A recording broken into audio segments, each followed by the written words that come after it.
وما أرسلناك إلا رحمة للعالمين. اعوذ باللہ من الشیطان الرجیم، بسم اللہ الرحمن الرحیم، الحمد للہ رب العالمین، والصلاة والسلام علی رسولہ الکریم محمد الامین صلی اللہ علیہ وآلہ وسلم۔ ان اللہ وملائکتہ یصلون علی النبی یا ایہا الذین آمنوا صلوا علیہ وسلموا تسلیما۔ اللہم صل علی محمد وعلی آل محمد کما صلیت علی ابراہیم وعلی آل ابراہیم انک حمید مجید۔ اللہم بارک علی محمد وعلی آل محمد کما بارکت علی ابراہیم وعلی آل ابراہیم انک حمید مجید۔ اللہم صلی وسلم علی نبینا ورسولنا محمد وعلی آلہ الطیبین الطاہرین وعلی جمیع اصحابہ والتابعین الی یوم الدین برحمتک یا ارحم الراحمین۔ اللہ رب العزت نے انسانوں کو جب پیدا فرمایا ہے تو ان کو بے شمار نعمتیں جو ہیں عطا فرمائی ہیں۔ انسان کے سامنے ظاہری اور باطنی اتنی نعمتیں ہیں کہ اگر ان کا شمار کیا جائے تو اس کا کوئی اندازہ ہی نہیں ہے، بلکہ قرآن حکیم نے خود کہا ہے وَإِن تَعُدُّوا نِعْمَةَ اللَّهِ لَا تُحْصُوهَا، اگر تم اللہ تعالیٰ کی نعمتوں کو جو ہے وہ گننا شروع کرو تو تم اس کا جو ہے وہ احاطہ نہیں کر سکتے، ان کا احصاء نہیں کر سکتے، انہیں گن نہیں سکتے۔ ان تمام نعمتوں میں سے سب سے زیادہ اعلیٰ، سب سے زیادہ عظیم، سب سے زیادہ بہترین نعمت جو ہے وہ اس کائنات کے اندر حضرت محمد رسول اللہ صلی اللہ علیہ وآلہ وسلم کی شکل میں ہے۔ قرآن حکیم نے خود اس نعمت کا تذکرہ جو ہے وہ کیا ہے، بلکہ اللہ تعالیٰ نے اس نعمت کے بارے میں فرمایا لَقَدْ مَنَّ اللَّهُ عَلَى الْمُؤْمِنِينَ إِذْ بَعَثَ فِيهِمْ رَسُولًا۔ اللہ تعالیٰ نے جو ہے وہ مومنین کے اوپر احسان کیا ہے کہ ان کے اندر جو ہے وہ انہیں میں سے جو ہے محمد رسول اللہ صلی اللہ علیہ وسلم جو ہے ان کو مبعوث فرمایا ہے۔ یہ اتنی بڑی نعمت ہے کہ اس نعمت کے اوپر جتنی بھی خوشی کی جائے وہ کم ہے، جتنا بھی شکر کیا جائے وہ کم ہے۔ لیکن سوال یہ پیدا ہوتا ہے کہ ہمارے ہاں یہ جو مروجہ طریقہ ایک بن گیا ہے، اس طریقہ کار کو کس طریقے سے بہتر کیا جا سکتا ہے۔ یہ بات تو ایک حقیقت پر مبنی ہے کہ کوئی بھی مسلمان مومن جو رسول اکرم صلی اللہ علیہ وآلہ وسلم پر ایمان رکھتا ہے، اللہ کی ذات مبارکہ کے دین اسلام کو سچا دین تسلیم کرتا ہے، یہ ہو ہی نہیں سکتا کہ رسول اکرم صلی اللہ علیہ وآلہ وسلم کی محبت سے اس کا دل خالی ہو، یہ ہو نہیں سکتا۔ یہ ایمان کا جزو لازم ہے۔ رسول اللہ صلی اللہ علیہ وسلم پر ایمان اور آپ کی ذات مبارکہ کے ساتھ محبت، یہ لازم و ملزوم چیزیں ہیں، ان کو کبھی بھی ایک دوسرے سے علیحدہ نہیں کیا جا سکتا۔ ہاں، اظہار محبت کے اندر جو ہے وہ لوگوں کا اپنا اپنا ایک طریقہ ہے۔ آج کل 12 ربیع الاول والے دن جو ہے وہ ہمارے ہاں اس دن کو قومی سطح کے اوپر جو ہے وہ منایا جاتا ہے، اگرچہ تمام علماء اکرام جو ہیں وہ اس کے اوپر متفق نہیں ہیں۔ اس اتفاق نہ ہونے کی بنیادی وجہ جو ہے وہ تاریخوں کا اختلاف۔ دیکھیے، ربیع الاول کے مہینے کے اندر نبی کریم صلی اللہ علیہ وسلم کی ولادت باشہادت بھی ہوئی ہے، اور اسی مہینے کے اندر ہی رسول اکرم صلی اللہ علیہ وآلہ وسلم کی وفات بھی ہوئی ہے، یعنی آپ دنیا سے تشریف لے گئے۔ تاریخوں کا چونکہ اس میں اختلاف ہے، اس لیے اس پر بحث کرنے کی ضرورت ہی نہیں ہے۔ ولادت کے سلسلے کے اندر جو ہے وہ ربیع الاول کی مختلف تاریخیں ہیں، 9 بھی ہے، 12 بھی ہے، اور اس سے آگے پیچھے بھی ہیں، حتیٰ کہ سفر کا مہینہ ہے، محرم کا مہینہ ہے، بعد نے رمضان کا مہینہ بھی کہہ دیا ہے۔ اور وفات کے سلسلے کے اندر بھی لوگوں کا عام خیال ہے کہ یہ 12 ربیع الاول کو ہی وفات ہوئی ہے،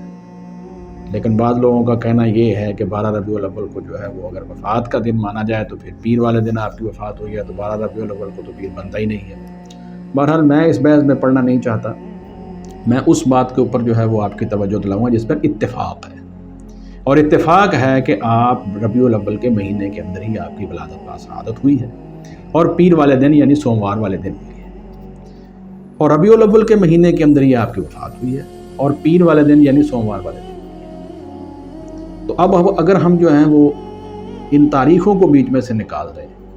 اور ربیع الاول کے جو سارے پیر اور سوموار کے دن ہیں، پیروار یا سوموار کے جتنے دن ہیں، ان کو حکومتی سطح پر اور تمام علماء اکرام جس میں ہر مکاتب فکر کے علماء اکرام شامل ہو جائیں تو میرے خیال میں یہ مسئلہ متفق علیہ ہو جائے گا۔ ابھی تو یہ ہے کہ کچھ لوگ دلائل دے رہے ہیں کہ اس طریقہ کار سے جو طریقہ کار اختیار کیا جاتا ہے، اس طریقہ کار سے جو ہے وہ ہمیں ولادت باسعادت کا دن نہیں منانا چاہیے۔ دوسرے زور شور سے اس کے دلائل دے رہے ہیں کہ نہیں منانا چاہیے۔ کچھ لوگ اس کو جو ہے وہ بالکل بدعت قرار دے رہے ہیں، اس لیے کہ رسول اکرم صلی اللہ علیہ وسلم کے مبارک زمانہ میں اور صحابہ کرام رضوان اللہ علیہم اجمعین اور تابعین کے مبارک زمانہ کے اندر اس کا کہیں وجود نہیں ملتا، اور بات بھی صحیح ہے کہ یہ ولادت باسعادت کا دن جو ہے وہ رسول اللہ صلی اللہ علیہ وسلم کی زندگی کے اندر متعدد بار آیا ہے، خلفائے راشدین کے زمانے میں آیا ہے، صحابہ کے 110 ہجری تک صحابہ اکرام کا جو دور ہے اس میں بے شمار مرتبہ آیا ہے، پھر اس کے بعد تابعین کا دور ہے، ائمہ اربعہ کا دور ہے، ائمہ محدثین اور مفسرین کا دور ہے، ان کے دور بار میں تو آتے رہے۔ حضور صلی اللہ علیہ وسلم نے فرمایا خیر القرون قرنی ثم الذین یلونہم ثم الذین یلونہم، یہ بخاری شریف کی حدیث بھی ہے۔ حضور صلی اللہ علیہ وسلم نے فرمایا کہ سب سے بہترین زمانہ میرا ہے، اس کے بعد کا زمانہ، پھر اس کے بعد کا زمانہ۔ تو یہ جو خیر القرون کے اندر جو ہے وہ اس طرح کا کوئی اہتمام نہیں ملتا۔ بہرحال تو اس اعتبار سے بعض لوگ جو ہیں وہ اس کے ساتھ اختلافی رائے رکھتے ہیں، اور بعض لوگ کہتے ہیں کہ یہ آج کے اس دور کے اندر جو ہے وہ امت مسلمہ کے نوجوانوں کو رسول اکرم صلی اللہ علیہ وآلہ وسلم کی کا تعارف، آپ کا فضائل، آپ کے مناقب اور ان کے قلوب کے اندر آپ صلی اللہ علیہ وسلم کی محبت کو اجاگر کرنے کے لیے ضروری ہے کہ اس دن کو جو ہے وہ اس طرح منایا جائے۔ تو یہ ایک پوائنٹ آف ویوز ہیں جن کا اختلاف ہے، لیکن اب اگر آپ لوگ جو ہیں وہ اس وقت غور کریں، علماء کرام کے بار بار کہنے کے باوجود اب جو صورتحال بن گئی ہے وہ تو بہت ہی عجیب و غریب ہے۔ یعنی شام کے وقت مغرب کے بعد پھر جس طرح کی محفلوں کا انعقاد کیا جاتا ہے، اور پھر اس کے اندر جو ہے وہ گانوں کی طرز کے اوپر نعتیں پڑھی جاتی ہیں، اور اس کے اندر پھر بعض جگہ پر جو ہے وہ بالکل رقص اور ڈانس کی مجلسیں بھی ہوتی ہیں، اور لیٹ نائٹ جو ہے یہ سلسلہ گلیوں بازاروں کے اندر اس قدر ہوتا ہے، اور اس کے اندر مرد و زن کا اختلاط بھی ہوتا ہے، اور لوگ بالکل اسی طرح ہی جو ہے وہ اس کو سمجھنے لگ گئے ہیں جیسا کہ یہ عید الفطر یا عید الاضحیٰ کی جگہ کا دن ہی ہے، کی طرح کا دن ہے، اور اس کو عید میلاد النبی صلی اللہ علیہ وسلم کے طور پر جو ہے وہ ایک مستقل دن کی حیثیت جو ہے وہ حاصل ہو گئی ہے۔ اس میں کوئی شک نہیں ہے کہ میلاد النبی صلی اللہ علیہ وآلہ وسلم کی خوشی کے طور پر اگر آپ اس کو عید میلاد النبی صلی اللہ علیہ وسلم کریں تو کوئی حرج نہیں ہے، لیکن اگر آپ لوگ جو ہیں وہ اس کو بالکل ایک عید ہی کی طرح فکس کر کے اور پھر اس کے اوپر جو ہے وہ بڑی بڑی عجیب و غریب باتیں ہونے لگی ہیں، بعض جگہ پر دیکھا گیا ہے کہ لوگ جو ہیں وہ عید کی طرح جو ہے وہ عید کی نماز کی طرح 2 نفل پڑھنے شروع ہو گئے، حالانکہ علماء کرام میں سے منع کرتے ہیں۔ اچھا، بعض جگہ کے اوپر جو ہے وہ ایسی طرح ہی جیسے یہود و نصارہ کے ہاں جو ہے وہ برتھ ڈے کیکس کاٹے جاتے ہیں، اس طرح حضور صلی اللہ علیہ وسلم کی ذات مبارکہ کے اس دن کے لیے وہ برتھ ڈے کیک کاٹا جاتا ہے، جس کی بالکل واضح مشابہت جو ہے وہ رسول اکرم صلی اللہ علیہ وآلہ وسلم کی حدیث کی روشنی کے اندر یہود و نصارہ کے ساتھ ہو رہی ہے۔ تو اسی طرح یہ جو شام کے وقت جو سلسلہ شروع ہو گیا ہے، حالانکہ ہم لوگ جو ہیں وہ یہ اپنے بزرگوں سے میں نے سنا ہے کہ 1947 یعنی پاکستان بننے سے پہلے یہ اہتمام ہوتا تھا، دن کے پہلے حصے کے اندر جو ہے وہ چھوٹے چھوٹے جلوس نکالے جاتے تھے، پھر اس کے بعد دوسرے حصے کے اندر جو ہے وہ رسول اللہ صلی اللہ علیہ وسلم کے فضائل اور مناقب بیان کیے جاتے تھے۔ اسی طرح ہم نے اپنے بچپن کے اندر دیکھا ہے کہ یہ باقاعدہ مساجد کے اندر اعلان ہوتا تھا 12 وفات، یعنی اس دن رسول اللہ صلی اللہ علیہ وسلم کی وفات ہوئی ہے، اور شام کو مغرب کے بعد یا عشاء کی نماز کے بعد تقریباً تمام مساجد کے اندر علماء کرام اپنے اپنے جو ہے وہ رجحانات اور علمی ذوق اور علمی جو سطح ہے اس کے مطابق نبی صلی اللہ علیہ وسلم کے فضائل اور مناقب بیان کرتے تھے، اور بڑا ہی ایک بہترین ماحول تھا۔ لیکن اب یہ دیکھا گیا ہے کہ اس کے اندر جو ہے وہ لغو کا پہلو اتنا زیادہ آ گیا ہے کہ یہ لغویات کی طرف لوگ جو ہیں وہ اتنے زیادہ مائل ہو گئے ہیں کہ میرا ذاتی خیال ہے، میری ایک رائے ہے کہ اس کو جو ہے وہ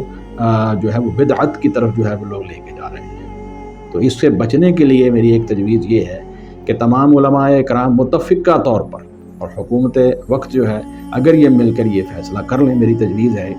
کہ ہر سال جو ربیع الاول کا سوموار یا پیر والا دن آئے، مثلا اس سال جو ہے یہ 1445 ہجری ہے، اگلے سال 1446 ہجری ہے، تو 1446 ہجری کے اندر جو ہے وہ آپ ربیع الاول کا پہلا سوموار یا پیر والا دن، پھر اگلا 1447 کے اندر دوسرا پیر یا سوموار کا دن، اسی طرح اگلے سال ہجری سال کے اندر تیسرا پیر والا یا سوموار والا دن، اور اس سے اگلے سال جو ہے وہ ہجری سال میں چوتھا سوموار یا پیر والا دن جو ہے اس کو حکومتی سطح پر اعلان کر دیا جائے کہ اس دن جو ہے وہ پورے ملک کے اندر لوگ جو ہیں وہ روزے کا اہتمام کریں گے۔ اور اس دن رسول اکرم کو کیونکہ یہ تاریخ کا چونکہ اختلاف ہے، لیکن اس بات کے اوپر جو ہے وہ اتفاق ہے کہ ربیع الاول کا مہینہ ہے، اور ساتھ ہی ساتھ پیر والا دن ہے، یعنی سوموار والا دن ہے، کیونکہ رسول اللہ صلی اللہ علیہ وسلم نے اپنی صحیح حدیث میں، جو مسلم شریف کے اندر ہے، یہ وضاحت فرما دی ہے کہ میں پیر والے دن روزہ اس لیے رکھتا ہوں۔ آپ نے خیر ایک اور وجہ بیان بھی فرمائی ہے کہ پیر اور جمعرات کو اعمال اللہ تعالیٰ کے ہاں پیش ہوتے ہیں مومنین مسلمانوں کے، تو میں چاہتا ہوں کہ میرے اعمال کے اندر جو ہے وہ روزہ شامل ہو۔ تو اس کے علاوہ آپ نے وجہ بیان فرمائی ہے کہ پیر والے دن جو ہے وہ میری چونکہ پیدائش ہوئی ہے، تو میں اس لیے اللہ تعالیٰ کے سامنے جو ہے وہ شکرانے کے طور پر روزہ رکھتا ہوں۔ تو اگر یہ اہتمام ہمیں اس طرح کر لیا جائے، یعنی اس خوشی کا اظہار اور اللہ تعالیٰ کے سامنے اس شکر کا اظہار اس طرح کر لیا جائے کہ ہم مرحلہ وار اسی طرح ہی مختلف ہجری سالوں کے اندر پہلا، دوسرا، تیسرا، چوتھا اور جو ہے وہ پیر اور سوموار کا دن جو ہے اس کا اعلان کر دیا جائے، اور اس کے اندر جو ہے وہ سارے جو ہے وہ روزہ رکھیں، چھوٹے بڑے جو ہے وہ روزہ رکھیں، سنت کے مطابق عمل بھی ہو جائے گا۔ اس کے بعد روزہ جو ہے جب آپ لوگ جو ہیں اس کو کھولنے کا اہتمام کیا جائے تو اس کے اندر جو ہے وہ دعوتوں کا اہتمام بھی ہو جائے گا اور صدقہ خیرات بھی ہو جائے گا،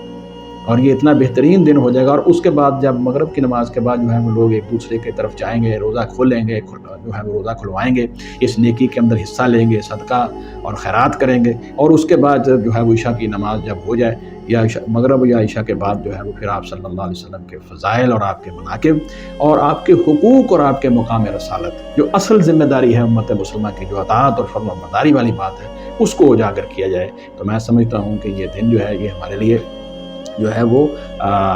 ولادت باسعادت ہے، اس کی برکت سے پورا مہینہ ہی برکت والا ہے، بلکہ آپ کی ذات مبارکہ کے آ جانے کے بعد اب قیامت تک آنے والے سارے ایام ہی بابرکت ہے، اور ان میں سے خاص طور پر جو برکت حاصل ہوئی ہے وہ پیر والے دن کو حاصل ہوئی ہے، سوموار والے دن کو حاصل ہوئی ہے، مہینوں میں ربیع الاول کے مہینے کو حاصل ہوئی ہے۔ تو اس میں مسلمانوں کی محبت کا اظہار بھی ہو جائے گا اور شکرانہ بھی ہو جائے گا، اور اس کے اندر جو ہے وہ رسول اکرم صلی اللہ علیہ وآلہ وسلم کی ولادت باسعادت کی خوشی بھی شامل ہو جائے گی۔ تو میں سمجھتا ہوں کہ اس طریقہ کار سے پھر یہ جو خرافات اور لہو و لعب اور جو لغویات کی طرف جو رجحان بڑھ رہا ہے اس کا بھی خاتمہ ہو جائے گا۔ اللہ رب العزت ہمیں صحیح معنوں کے اندر رسول اکرم صلی اللہ علیہ وآلہ وسلم کے